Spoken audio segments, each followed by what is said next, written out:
Hello, welcome to my third video presentation on the basics of capital budgeting.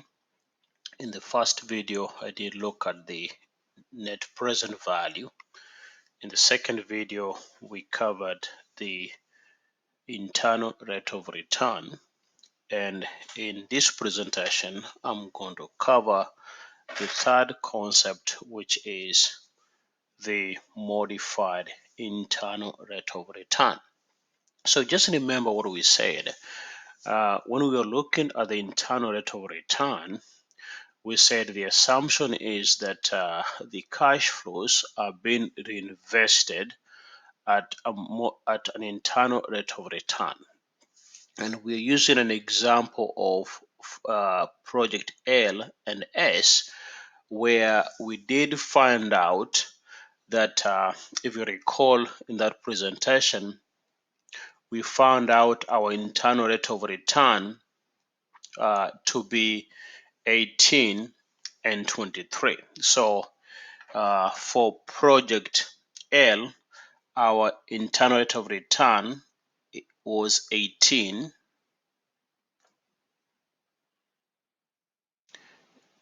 and in this was 23. And to be more specific, I think was 1813 and was 23.56%. So we're assuming that the cash flows are being reinvested at this particular rate, where of course we know that our weighted average cost of capital was 10%. So is it true then that these funds are going to be reinvested at 18.13% or 23%, where of course our weighted average cost of capital is 10%? Is not, it's not realistic. So because of these limitations, and there's a limitation for the use of the internal rate of return, there is always an argument, a discussion to find a better version than, of course, to rely on the IRR. And therefore, what we could say maybe a suitable version of this is the modified internal rate of return, which again is a modifications because it is going to consider the weighted average cost of capital as part of their investment rate. So the modified internal rate of return it combines reinvestment assumption of the net present value method, which relies on cost of capital, with the internal rate of return method. So we are looking for, again, a discount rate, a percentage that is going to equate the future value, what we call the terminal value of the inflows, which are growing at a cost of capital with investment. So if you think about it in terms of a formula or from a math perspective, we are looking at our investment, how much we invested in. And therefore, we are looking at the future value, or sometimes we call this the terminal value. So we look at the future values of the inflows, or the terminal values of the inflows, and we're looking for that rate that is going to equate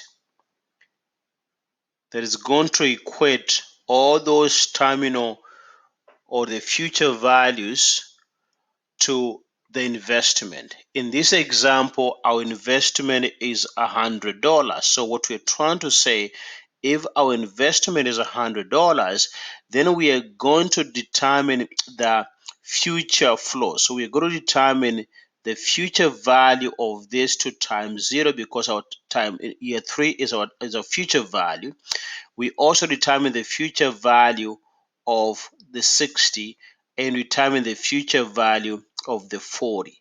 So this will be what you call the future values, or the time flow, the time values.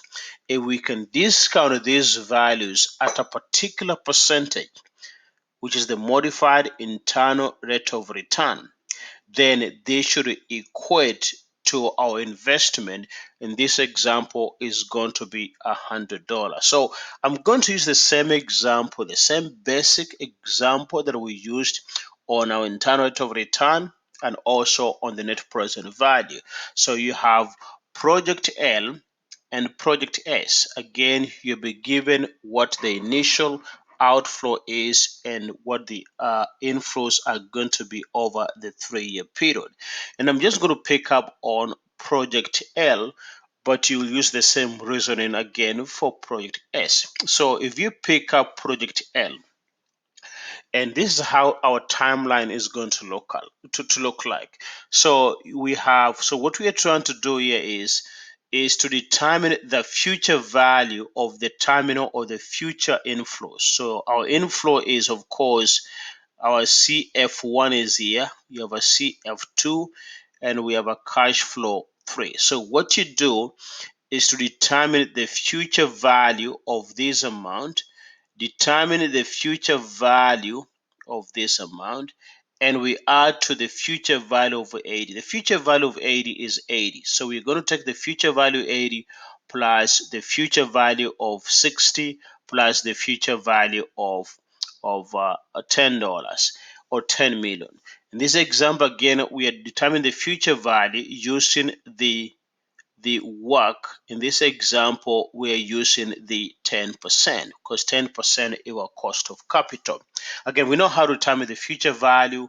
We know that the future value is equal to the present value into 1 plus I raised to n.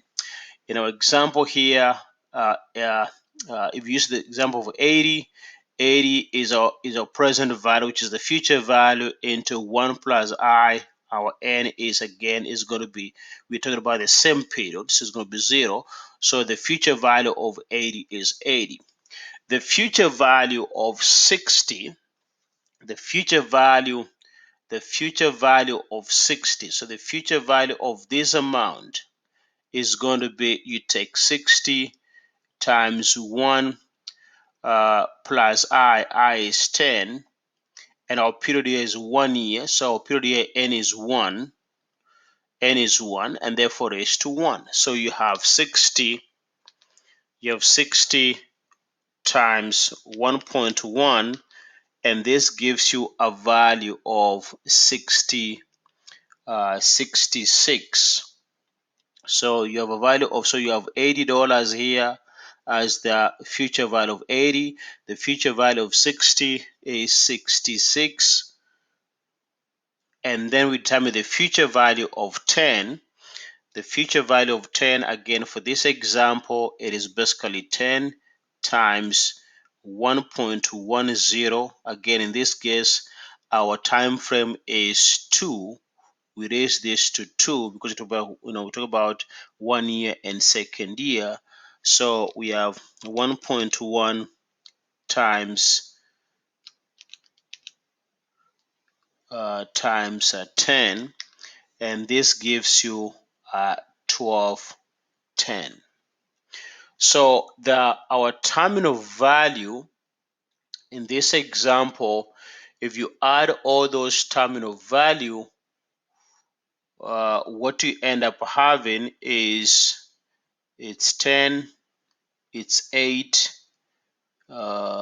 it's 5. So our terminal value is 158 and 10 cents. So this is what we call the terminal value or the future value of inflows is 158. So what we're trying to do then is to discount this to sum out the present. So what we're going to do now is to discount the 158.10. So we discount this with a rate that we don't know, and that rate should equate to our investment, and our investment is $100. So that's what we're trying to figure out here. Again, mathematically, you can do this. Once we know what this is, again, this is received in third year, so our n is going to be 3. So you could do this mathematically and determine what that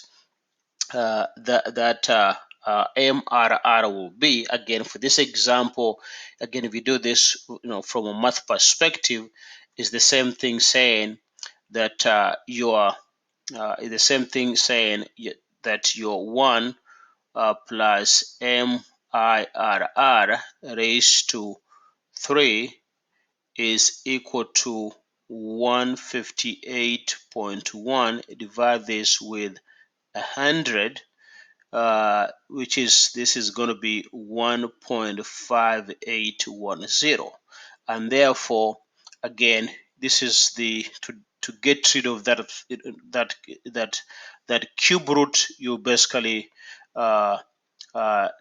use what we call find the cube root of this and find the cube root of this, and this will basically say that 1 plus MIRR. Again, you don't have to do this, but I'm just showing you that you could do this mathematically to determine what that MIRR is. And we know that the cube root of 1.5810,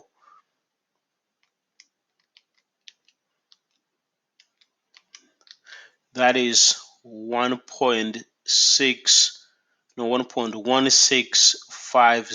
Therefore, your MIRR will be equal to 1.1650 minus 1, and therefore this will be equal to 0.1650, which is same thing saying 16.5%. So this is your MR, MIRR is 50%. But again, you could use the Excel to again to find the same thing. So if you go to Excel, what you'll do to determine your MIRR, again for project L, what I'll do, again, my MIRR, again, we're going to assume this project or the cash flows are being invested at the cost of capital, which is 10%. So our values we are looking at, you're going to highlight all your values from time 0 to time 3. And then we're going to assume the financing rate is 10%. That's the cost of capital. So it's 10.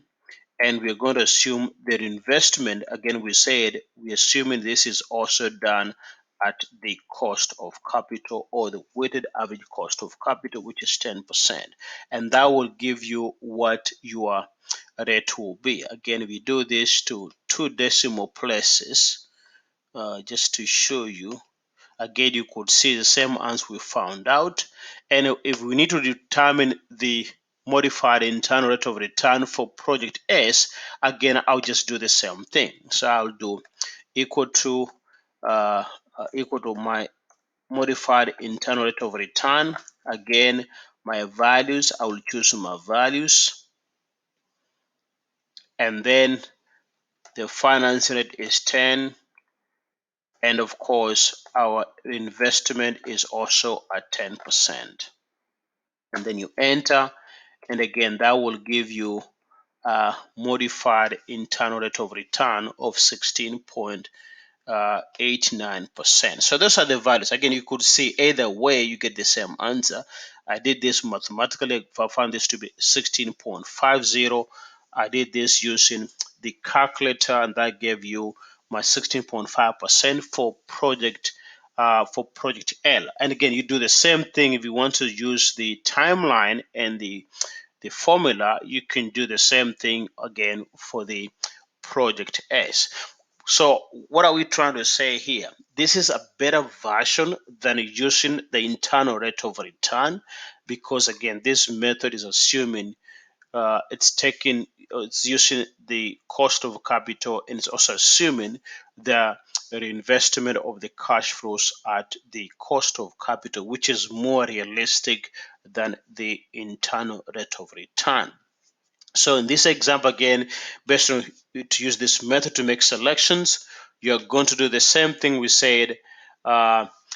you're going to select, of course, the one that is more than the cost of capital. So in this example, you'll select project L and project S, again assuming both of them are independent. You'll choose both of them because it is more than the cost of capital.